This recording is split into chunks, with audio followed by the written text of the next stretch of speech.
Ushitse ikoberewe ku mupaka wa Burundi n'igihugu ca Tanzania mu ntara ya Muyinga wasanga uruja n'uruza rw'imiduga y'ibidandazwa n'abantu barindiriye kujabuka nkuko twavyiboneye mu mazu ari kuri uyo mupaka wasanga abantu batonze umurongo barindiriye kw'igipolisi kijejwe imbibe kisuzuma ivyangombwa vyabo kugira bajabuke. Ivyo vyose rero bikaba bikorwa mu mutekano ntangere nkuko vyemezwa n'umwe mu basanzwe bunguruza ibidandazwa iva muri Tanzania twaganiriye. Ngaha ndiko ndagenda Tanzania Dar es Salaam. Mva ibujumbura ndiko nagenda Dar es Salaam nkuko dusanzwe tuza kuzana ibidandazwa bitandukanye.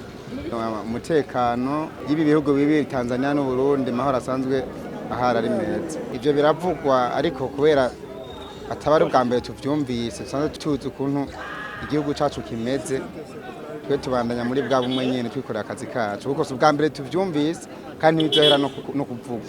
Je ndibaza mwa twadukwana akazi ntawo atoba yarigeze kumva mwene ibi bintu. Turashobora kubabwira ati burya rero ibihuha vyaramyeho ibihuha vyamyeho umuntu atavyumva. Turashobora kumubwira ati burya rero mu myaka yahera kunuku vyarimeze ukamuremesha kandi nabo nyene babibona yuko umutekano hari uko ahantu hari umutekano haraboneka nana atagira umutekano naho nyene harabonekana. Banyasekera Mamerita nawe ni mukenyezi twasanze ariko aradandaza imyumbati mibisi avuga ko kukazi kamutunze n'abana biwe akavuga ko katumye agura ni parasera. Twe turashobora kuba tudandaza imyumbati dutema ku kimanyu aho twakuza ku muturi ku muntu abashaka ko yo kuja guteka. Ikindi cya kabiri ntukora ibintu bime turashaka no kudandaza ivoka imboga twazirose itomate kandi uje umuganga ntabwo ugeze intetereza. Naraguze parasera narubatse inzu turabayeho n'abana banje neza ndabasumira bakarya no kwiga bakiga. Urudandaza wacu ruragenda neza kubera turashaka kudandaza tukunguka n'ikindi gihe usanga tutungutse ariko ku kazi ntuvako.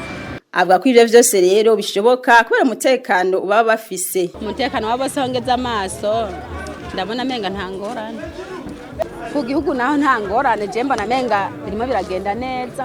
Cheko aho mbaye ntabo mbona bahunga ni gupagasa bisanzwe. Bizima Jonas nawe asanzwe adandaza amayinite kuri uwo mupaka w'ikobero nawe nyene aremeza ko akazi kiwe agakora neza kubera umutekano wifashe neza muri ico kibanza.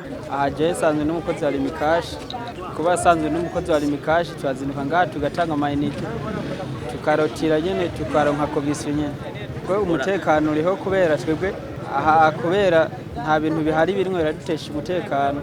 Imirimo yacu tuyirangura nyene nkuko vyamye kubera nyene umutekano ukwiye. Byo muri Kongo turavyumva ariko natwe twoce tubifata nkuko tutarabibona. Turumva turakomeza tugasenga tukaraba yuko ari byo nyene.